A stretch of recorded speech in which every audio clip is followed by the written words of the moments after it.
कहा जाता है दुनिया में कुछ घर ऐसे होते हैं जो दिन में सिर्फ मिट्टी और पत्थर लगते हैं, लेकिन रात होते ही जिंदा हो जाते हैं। ये कहानी है एक ऐसे ही पुराने घर की जिसकी लाइट बिना बिजली के अपने आप जल जाती है। और उससे भी डरावनी बात यह है कि जो भी आज तक उस घर में गया वो कभी वापस नहीं आया।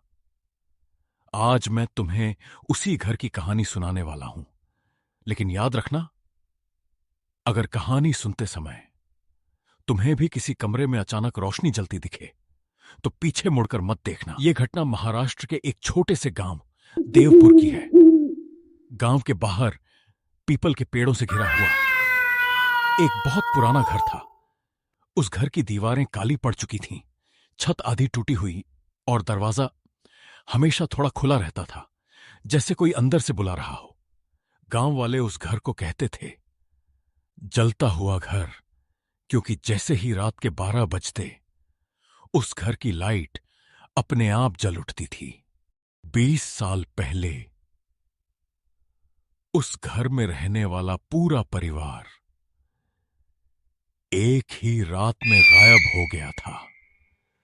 न कोई लाश, न कोई निशान, बस लाइट हर रात जलती रही। गांव में 4 दोस्त रहते थे।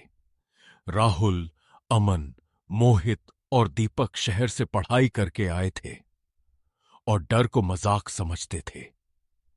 गांव के सबसे बुजुर्ग आदमी दत्तू काका हमेशा कहते थे उस घर में मत जाना, वो घर नहीं, वो भूखी आत्मा है। राहुल, अगर वो घर सच में डरावना है तो आज हम वहीं जाएंगे। रात 11:45 पर चारों मोबाइल और टॉर्च लेकर आना। उस घर की तरफ जाएंगे। चारों उसी खतरनाक घर वाले रास्ते पर निकल गए।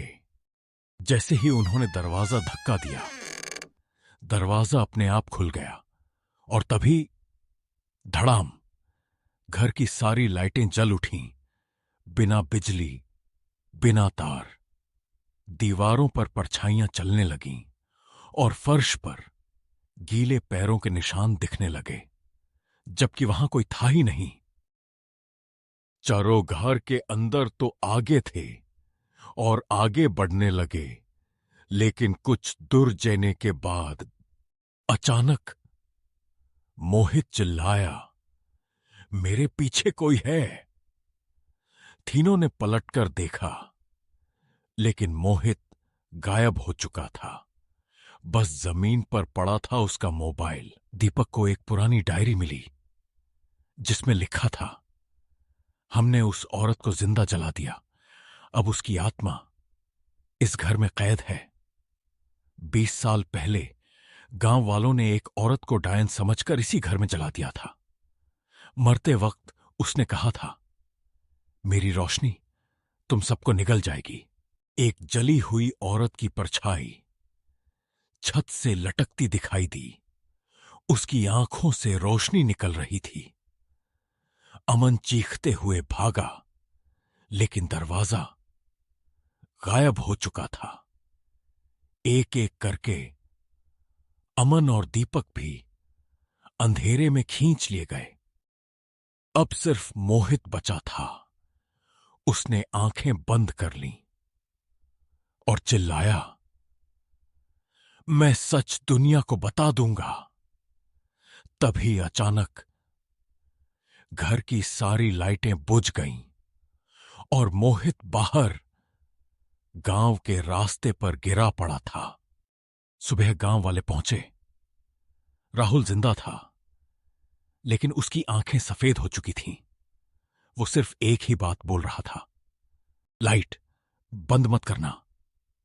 उसी रात उस पुराने घर के साथ साथ राहुल के घर की भी लाइट अपने आप जल उठी और अगली सुबह राहुल गायब था।